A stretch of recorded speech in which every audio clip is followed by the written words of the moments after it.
નમસ્કાર. Hot topic કાર્યક્રમમાં હું ધ્વનિ આપનું સ્વાગત કરું છું.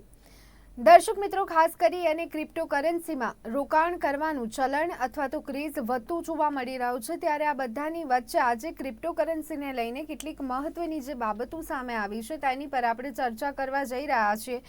ખાસ કરી અને ક્રિપ્ટોકરન્સીથી અર્થતંત્રના એક ભાગનું ડોલરીકરણ થવાની શક્યતા છે તેવું આરબીઆઈએ જણાવ્યું હતું. સાથે બીજી કેટલીક બાબતોની જો વાત કરીએ તો અહીંયા જે રીતે અત્યારે હાલ સ્થિતિ જોવા મળી રહી છે, ત્યારે ક્રિપ્ટોકરન્સી નાણાંના પ્રવાહ પર અંકુશ મૂકવાની આરબીઆઈની ક્ષમતા ઘટાડી શકે છે તેવી એક શક્યતા પણ અહીંયા આરબીઆઈ તરફથી વ્યક્ત કરવામાં આવી છે. આરબીઆઈના ઉચ્ચ અધિકારીઓ અહીંયા સ્પષ્ટપણે ક્રિપ્ટોકરન્સીના જોખમ દર્શાવ્યા છે. કેટલીક બાબતો બીજી જો અહીંયા જોઈએ તો માદક પદાર્થોની હેરાફેરીમાં ક્રિપ્ટોકરન્સીનો ઉપયોગ થઈ શકે છે. આ મુદ્દો ઘણો જૂનો છે અને ઘણી બધી વખત કહી શકાય કે આ સવાલો ઉઠવા પામ્યા છે. માદક પદાર્થોના હેરાફેરીમાં સાથે અહીંયા આતંકવાદની જો વાત કરવામાં આવે તો આતંકવાદને પણ નાણાકીય મદદ માટે ક્રિપ્ટોકરન્સીનો ઉપયોગ થઈ શકે તેમ છે. આવી અહીંયા કેટલીક દહેશત અને શક્યતાઓ આરબીઆઈ તરફથી વ્યક્ત કરવામાં આવી છે, ત્યારે આપણે આજે એ જ મુદ્દા પર અહીંયા ચર્ચા કરીશું. અને આ ચર્ચા માટે અત્યારે હાલ મારી સાથે જોડાયા છે રાજેન્દ્ર વર્મા કે જેઓ પોતે સીએ છે, રવિ દિયોરા કે જેઓ પોતે માર્કેટ એક્સપર્ટ છે. બંને મહેમાનોનું સ્વાગત છે. રવિભાઈ, ખાસ કરી અને ક્રિપ્ટોકરન્સીને લઈને અનેક વખત સવાલો ઉઠ્યા છે અને એ બધાની વચ્ચે હવે આરબીઆઈ તરફથી આ પ્રકારની શક્યતાઓ દહેશત વ્યક્ત કરવામાં આવી છે. એક માર્કેટ એક્સપર્ટ તરીકે ક્રિપ્ટોકરન્સીને આપ કેવી રીતના જોઈ રહ્યા છો અને સામાન્ય ભાષામાં અહીંયા દર્શક મિત્રોને ખ્યાલ આવે ઘણા બેઝિકથી ચર્ચાની શરૂઆત કરીએ તો ક્રિપ્ટોકરન્સી શું છે? જરૂરથી ક્રિપ્ટોકરન્સી જે છે અત્યારે જે આરબીઆઈ દ્વારા ઘણા ટાઈમથી આ કમિટી બેઠી હતી અને આ કમિટી છે જે ફોર્મર આપણા ફાઇનાન્સ મિનિસ્ટર ઓફ સ્ટેટ અને સાથે સાથે આરબીઆઈ ના ઘણા એવા જે પણ સદસ્ય છે ઇન્ક્લુડિંગ આરબીઆઈ ના ગવર્નર છે આ તરફથી આ કમિટી બેસી હતી. હવે ક્રિપ્ટોકરન્સી એટલે કે આપણે નામ સાંભળતા હશું કે જે ડિજિટલ એસેટ ક્લાસ છે અને સાથે સાથે આ ક્રિપ્ટોનું ચલણ જે જોઈએ તો વેસ્ટર્ન રિજનમાં વધુ હતું. આપણા રિજનમાં કે ચીન છે, ઇન્ડિયા છે અને કોરિયા જેવા દેશોમાં આ ચલણ પછી આવ્યું. ક્રિપ્ટોનો ઉદય છે રશિયાના જે પણ એક ગ્રુપ દ્વારા થયો અને આ જે યુએસમાં ઇલેક્શન થતું હોય છે એના ઉપર એનું ઘણું મોટી વોચ હોય છે યુએસની કે રશિયા ઇન્ટર ના કરે અને આ ઇન્ટરવેન્શન માટે રશિયા તરફથી આ એક બનાવેલું ક્રિપ્ટોકરન્સી છે. હાલાકી જ્યારથી યુએસએ પોતે અલાવ કર્યું ક્રિપ્ટોકરન્સીને પોતાના પ્લેટફોર્મ પર એ ટ્રેડ કરવા માટે ન્યુયોર્ક સ્ટોક એક્સચેન્જે અલાવ કર્યું પછી એની પબ્લિસિટી થોડી વધી અને સાથે સાથે જે ટેસ્લા ગ્રુપ છે એના જે હેડ છે એમના તરફથી સતત ક્રિપ્ટોને લઈ અને ઘણા કમેન્ટ્સ આવી રહ્યા હતા અને એનું જે ટ્વિટર ફોલોઅર્સ કે એમના જે પણ ફોલોઅર્સ છે એનું પણ એક ઘણી માત્રામાં એમના કમેન્ટની પણ ક્રિપ્ટોના ભાવ પર અસર થવા લાગી અને આ એક જે વોલ્ટાલિટી ઓલવેઝ જ્યારે કોઈ એસેટ ક્લાસમાં એને રિટર્ન હોય ત્યારે ઓલવેઝ જે ઇન્વેસ્ટરો છે એ એના તરફ આકર્ષાતા થતા હોય. સાથે જે અત્યાર સુધી લિક્વિડિટી છે એ રિસ્કિયર એસેટ ક્લાસમાં વધુ હતી કારણ કે એમ્પલ લિક્વિડિટીનો ફ્લો છે એ વૈશ્વિક બજારમાં ફેડરલ બેંક મીન્સ કે ફેડરલ ગવર્મેન્ટ અને સેન્ટ્રલ બેંકો આ તરફથી નાખવામાં આવી હતી એટલે આટલી મોટી લિક્વિડિટી છે ઓલવેઝ જ્યારે લિક્વિડિટીનું પ્રમાણ લેવલથી વધુ થાય તો ત્યારે એ કે જે પણ થોડું રિસ્ક લઈ અને વધુ રિટર્ન જનરેટ કરવામાં લોકોનો ઉદ્દેશ હોય અને એ ઉદ્દેશને શેર કરવા માટે ભારત અને અન્ય જે પણ એશિયન કન્ટ્રીઝ છે એમાં એનું ચલન વધુ. હાલાકી ચીનમાં એકમાત્ર એવો દેશ છે જેને અત્યારે મોટો દેશ છે જેને ક્રિપ્ટોને પ્રતિબંધ મૂક્યો છે. બાકી અત્યાર સુધી ઓફિશિયલી કોઈ પણ વર્લ્ડમાં દેશ ઉપર ક્રિપ્ટો ઉપર ઓફિશિયલ પ્રતિબંધ નથી મુકાવાયો. હવે આ ક્રિપ્ટોને લઈને આટલું મોટું કન્સર્ન આટલી મોટી કમિટી બેઠી શું કામ હતી કારણ કે આરબીઆઈ નું અને તમામ જે ગ્લોબલી સેન્ટ્રલ બેંકો છે એમાં federal reserve, ECB means European central bank છે, bank of Japan, bank of England તમામ બેંકોનું એવું માનવું છે કે ક્રિપ્ટોકરન્સીના હિસાબે એ લોકો જે પોતાના ડિજિટલ કરન્સીના પ્લેટફોર્મના માટે પ્રયાસ કરી રહ્યા છે એને ક્ષતિ પહોંચશે અને આ ફિયરથી તમામ જે બેંકો છે જે દેશોની સેન્ટ્રલ બેંકો છે એ લોકો આનો વિરોધ કરતા આવ્યા છે. હાલાકી કોઈ પણ ગવર્મેન્ટ હજી સુધી આના ઉપર પ્રતિબંધ નથી મૂક્યું અને સાથે જે દેશના માટે અને જે કન્ટ્રીના સામે અને એની પોલિટિકલ સિસ્ટમમાં ઇન્ટરવેન્શન માટે આ ક્રિપ્ટોનો ઉદય થયો હતો એ જ દેશે પોતાના એક્સચેન્જમાં લિસ્ટ કરવા માટે અપ્રુવલ આપી. સાથે સાથે ત્યાંના ઘણા એવા બિઝનેસમેન છે જે ક્રિપ્ટો ઉપર કમેન્ટ આપતા હોય છે. ત્યાંની ઘણી કંપનીઓ પોતાના બેલેન્સ શીટમાં અને પોતાના પીએનએલ માં ક્રિપ્ટોનો ગેઇન લે છે. હાલાકી ત્યાંની જે પણ રેગ્યુલેટર, જેમ આપણે ભારતમાં સેબી છે, security and exchange board of India, એમ ત્યાંનું રેગ્યુલેટર છે એસસીસી, એને પણ આ ક્રિપ્ટોની સામે બેન મૂક્યો છે, પણ છતાં એની કંપનીઓ ત્યાં પ્રોફિટમાં દર્શાવે છે. તો ક્રિપ્ટોમાં પ્રોબ્લેમ એ છે કે થોડું રેગ્યુલેશનનો અભાવ છે. જ્યાં સુધી ગ્લોબલ રેગ્યુલેશન કે સેન્ટ્રલ રેગ્યુલેશન ના આવે ત્યાં સુધી ઇફ એન્ડ બર્ડ્સ રહેશે અને સેન્ટ્રલ બેંકો તરફથી આવી રીતેના કમેન્ટ આવતા રહેશે. બિલકુલ રાજેન્દ્રભાઈ, આપની પાસે આવવા માંગીશ. શરૂઆતની જો વાત કરવામાં આવે તો બીજી બધી કન્ટ્રીમાં વધારે ચલણ જોવા મળી રહ્યું હતું, પરંતુ અત્યારે હાલ જો જોઈએ તો ભારતમાં પણ ક્રિપ્ટોકરન્સીનું ચલણ વધી રહ્યું છે. જોખમો અહીંયા આપ કયા જોઈ રહ્યા છો? આરબીઆઈની પણ આપણે અહીંયા ચર્ચા કરીશું, પરંતુ એક સીએ તરીકે આપનું શું માનવું છે? ક્રિપ્ટોકરન્સીની અહીંયા સારી બાજુ અને નરસી બાજુ બંને શું હોઈ શકે?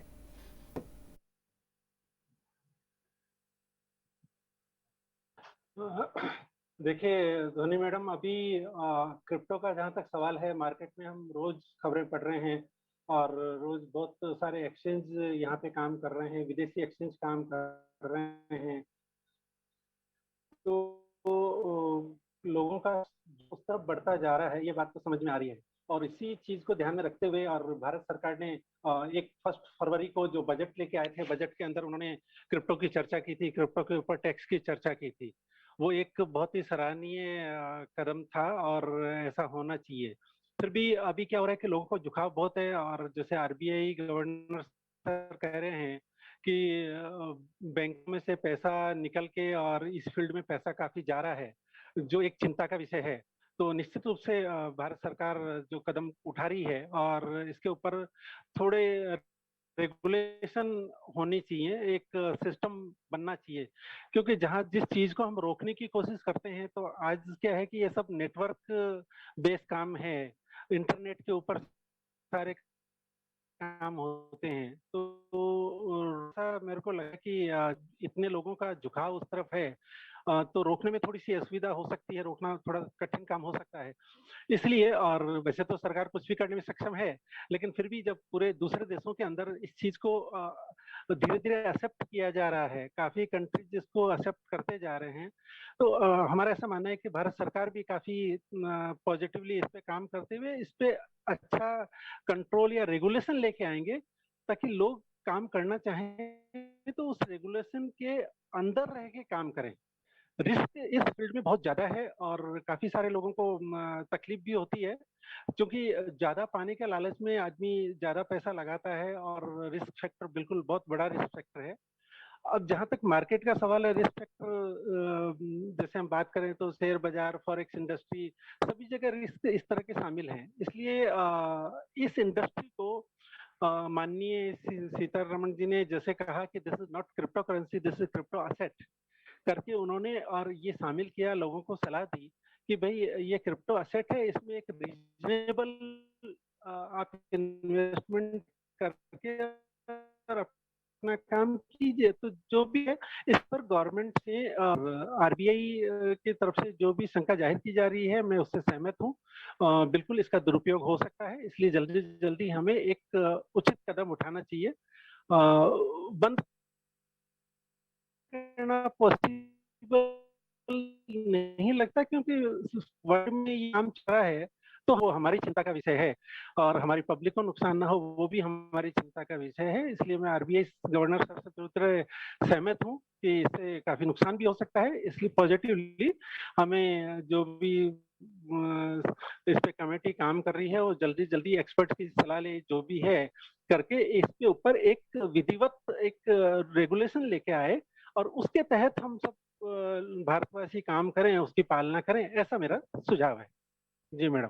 राजेंद्र जी, यहाँ आपके पास से एक बात हम समझना चाहेंगे। यहाँ पे रेगुलेशन की अगर हम बात करें तो रेगुलेशन में अगर हम आएंगे तो फिर रिस्क फैक्टर यहाँ पे हमें कम देखने को मिलेगा, तो साथ में प्रॉफिट रेशियो भी कम हो जाएगा। ये एक सोचना लोगों का हो रहा है। हालांकि अभी जो झुकाव इस तरफ लोगों का ज़्यादा बढ़ रहा है, उसका रीज़न ये है कि प्रॉफिट रेशियो कहीं ना कहीं ज़्यादा देखने को मिलता है। तो इस बात को आप यहाँ पे कैसे देख रहे हो? अ, ये मैडम लोगों के देखने का नजरिया है। जहाँ पे रिस्क फैक्टर ज्यादा, जहाँ पे प्रॉफिट ज्यादा है, वहाँ पे रिस्क फैक्टर भी बहुत ज्यादा है। आप तो देखें पिछले 4-5 महीने से जब इस पर नजर डालें तो जो बिटकॉइन, जो कि बेसिक कॉइन है, जिसके पीछे पूरा मार्केट चलता है, वो 6,800 डॉलर, मतलब $68,000 से यूएसडीटी, जिसका अब एक बेसिक बोले, अपन डॉलर बोले, वहां से लेके और 28-30 हजार के ऊपर आ गया। 50-60% से ज्यादा का डाउनफॉल है। तो लाभ होने की संभावना के साथ में आप देखिए कि इसमें रिस्क बहुत ज्यादा है। और लोग पता नहीं क्यों इतनी ज्यादा रिस्क लेने को भी तैयार हैं। तो ठीक है, फिर भी अगर रिस्क ज्यादा है वहां पे प्रॉफिट होने की संभावना ज्यादा है। ऐसा नहीं कहते कि प्रॉफिट होगा ही होगा,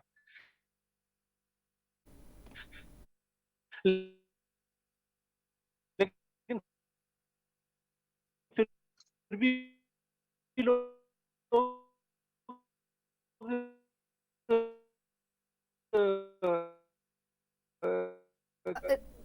राजेंद्र जी, राजेंद्र जी, आपकी आवाज़ हमारे तक नहीं पहुंच रही है। हम વાપસ આપसे जुड़ेंगे।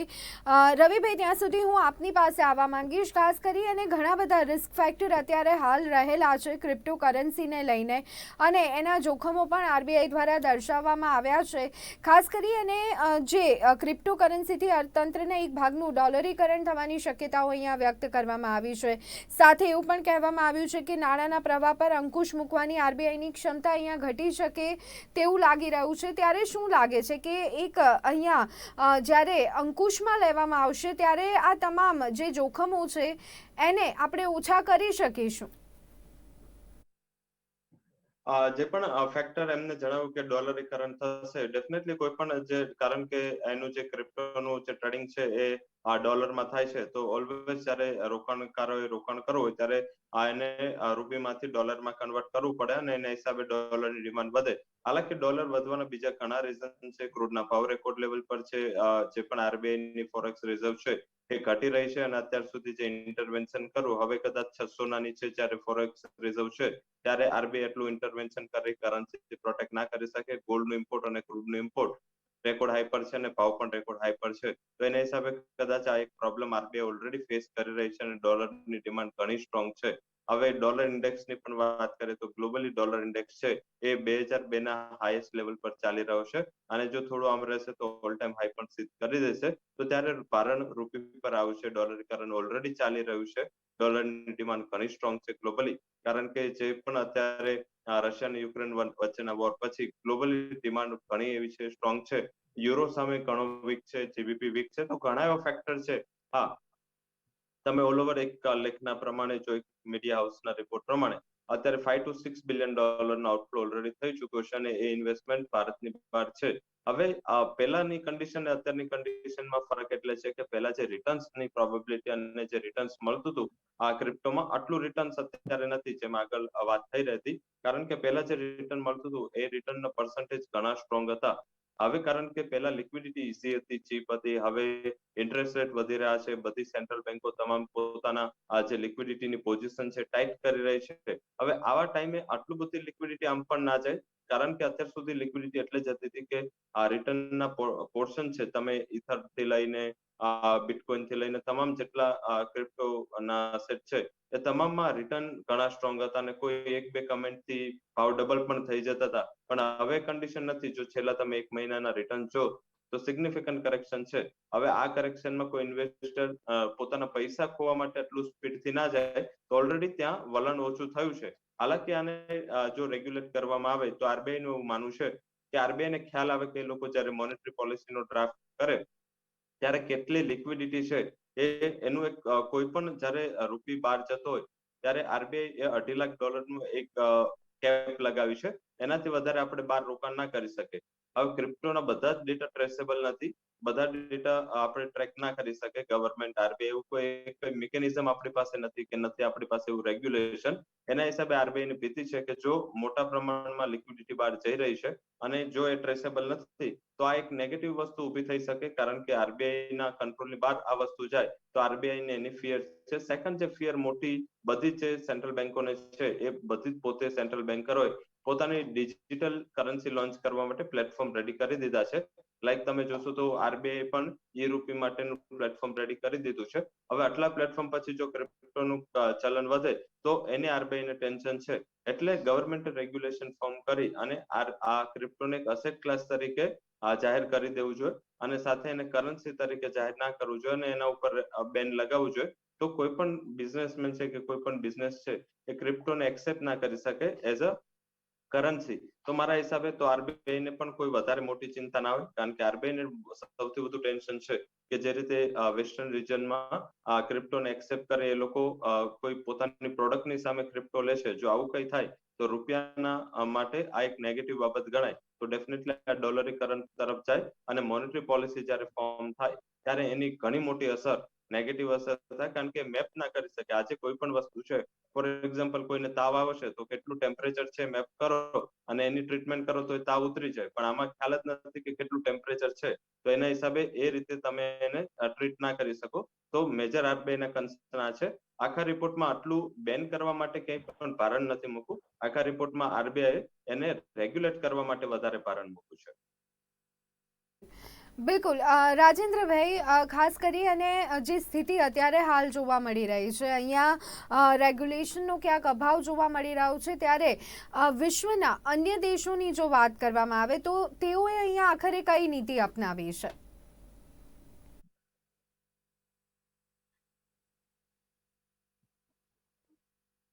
ભાઈ, અવાજ પહોંચી રહ્યો છે?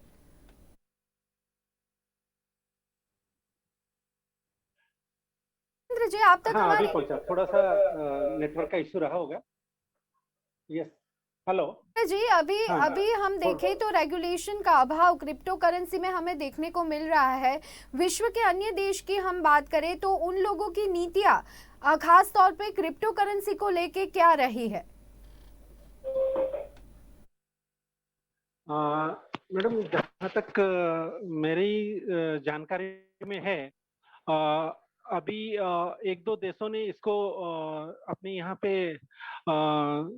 लीगल टेंडर देने की बात कही है। बाकी देश भी इसके ऊपर काम कर रहे हैं। बाकी कई देशों की संसद इस पर लगातार काम कर रही है और उसको पॉजिटिवली लेने की प्रयास में है कि भाई हम इसको लीगल टेंडर लें। अभी कल ही मैं न्यूज पढ़ रहा था, अमीरात एयर अमीरात है, उन्होंने बिटकॉइन को एज ए फेयर चार्जेस के रूप में रहती है। तो इसकी पॉपुलैरिटी तो निश्चित रूप से बढ़ रही है और बाकी देश भी चाहे जो बात करें, लेकिन वहां पे क्रिप्टो का चलन तो है। मेरा ऐसा मानना है कि हमारे देश में crypto as a legal tender तो कभी नहीं होना चाहिए। उससे पेमेंट लेने देने का माध्यम तो हमारा रुपये ही होना चाहिए। और जैसे निर्मला सीतारमण जी ने इसको क्रिप्टो असेट की संज्ञा दी, तो जैसे दूसरी सारी असेट है वैसे क्रिप्टो असेट के रूप में लोग इसको खरीदें और इसके ऊपर कुछ नियमन हो तो काम चले। दूसरे देश पॉजिटिवली काफी सारे देशों से खबर आती रहती है कि वो इसके ऊपर पॉजिटिवली काम कर रहे हैं, बिल वगैरह अपने अपने हिसाब से लाने के प्रयास में लगे हैं।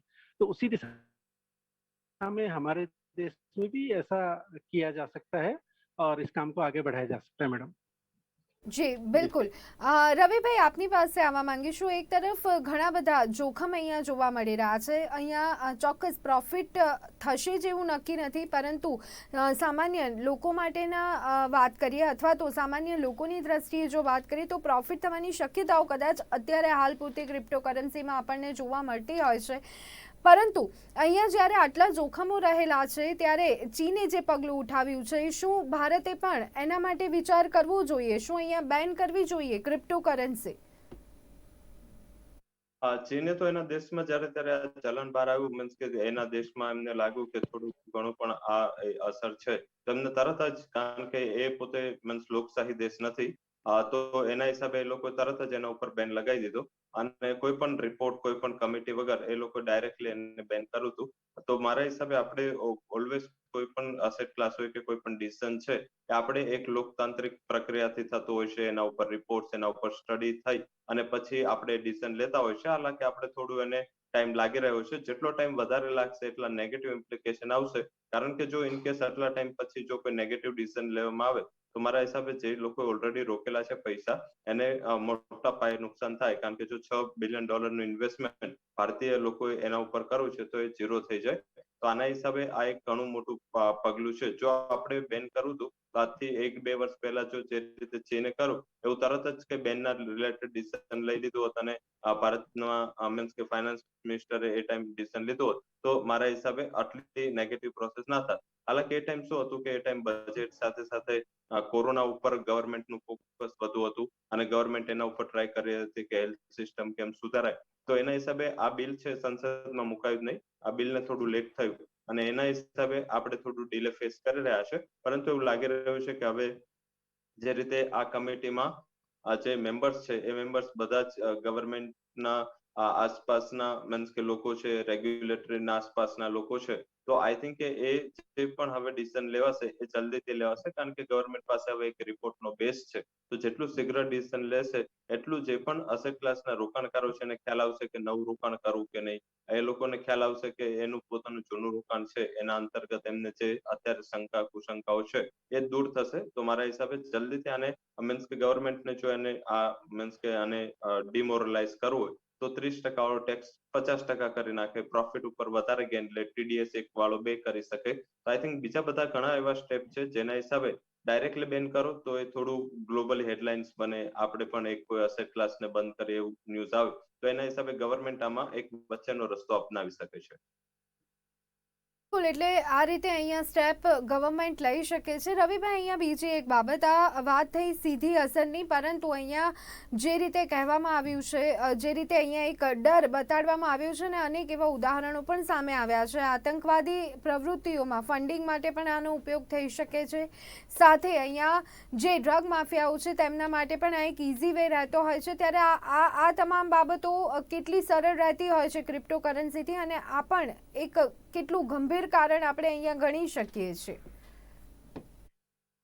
જરૂરથી મેં આની હિસ્ટ્રી કીધી અને હિસ્ટ્રી નેગેટિવ બાબત માટે થઈ હતી અને એના હિસાબે કારણ કે કોઈ રેગ્યુલેશન નથી આના ઉપર IMF વર્લ્ડ બેંક કોઈ રેગ્યુલેશન બનાવે અને એને બધી જ જે દેશો છે એક્સેપ્ટ કરે તો જ આનું કંઈ થઈ શકે અધરવાઇઝ કારણ કે એનું કોઈ પણ ટ્રેસેબલ નથી આ ક્રિપ્ટોકરન્સી તો એના હિસાબે તમે આજે IMF છે વર્લ્ડ બેંક છે ક્રાઇમ એજન્સીસ છે એ લોકો ટ્રેસ ના કરી શકે કે આનો યુઝ ક્યાં થયો છે અને કોને ક્યાંથી શું ટ્રાન્સફર થયું છે તો એકવાર આને રેગ્યુલેટ થાય તો કારણ કે આટલું મોટું અસેટ ક્લાસ બની ગયું છે આટલું મોટું રોકાણ થયું છે કે અહીંથી હવે પાછું ફરવું કદાચ એના માટે શક્ય નથી એટલે જે પણ મોટી એજન્સીઓ છે જે સેન્ટ્રલ એજન્સીઓ છે વર્લ્ડની એ લોકો પોતે રેગ્યુલેટ કરી શકે ડેફિનેટલી આનો યુઝ થતો હશે ઘણા મીડિયા રિપોર્ટ ન્યૂઝ રિપોર્ટ આવે છે કે ક્રિપ્ટોકરન્સીનો જે યુઝ છે એ થોડા આ કામમાં થતો હોય છે તો બેઝિક જ્યારે ત્યારે કોઈ રેગ્યુલેશન ના હોય તો ડેફિનેટલી આનો યુઝ ગમે ત્યાં થઈ શકે તો જ્યારે રેગ્યુલેશન કરવામાં આવે કે એને એકવાર ટ્રેસ થતું ચાલુ થાય તો ગવર્મેન્ટ પાન કાર્ડ આધાર કાર્ડ કે 12માં પણ જોઈએ તો ઇન્ટરનેશનલ લોન ના હિસાબે તમે આ એક ટ્રેસેબલ થઈ જાય અને ક્યાંથી કેટલું ઇન્વેસ્ટમેન્ટ આવી રહ્યું છે અને ક્યાં ઇન્વેસ્ટમેન્ટ નો ફ્લો જઈ રહ્યો છે આ એક તમે ટ્રેક કરી શકો તો ડેફિનેટલી આ યુઝ થાય છે એવા ન્યૂઝ છે પણ આ જલ્દીથી રેગ્યુલેટ કરવામાં આવે તો આ એક ઇલીગલ એક્ટિવિટીઝમાંથી આનો યુઝ થોડો ઓછો થતો જાય જી બિલકુલ તો દર્શક મિત્રો ખાસ કરી ક્રિપ્ટોકરન્સીને લઈને આરબીઆઈએ જે અહીંયા શક્યતાઓ બતાડી છે અથવા તો જોખમો બતાડ્યા છે તેની પર હાલ આપણે ચર્ચા કરી રહ્યા હતા ચર્ચામાં મારી સાથે જોડાયા હતા રાજેન્દ્ર વર્મા અને રવિ દિયોરા બંને મહેમાનોનો ખૂબ ખૂબ આભાર તો દર્શક મિત્રો હોટ ટોપિક કાર્યક્રમમાં અત્યારે બસ આટલું રજા આપશો નમસ્કાર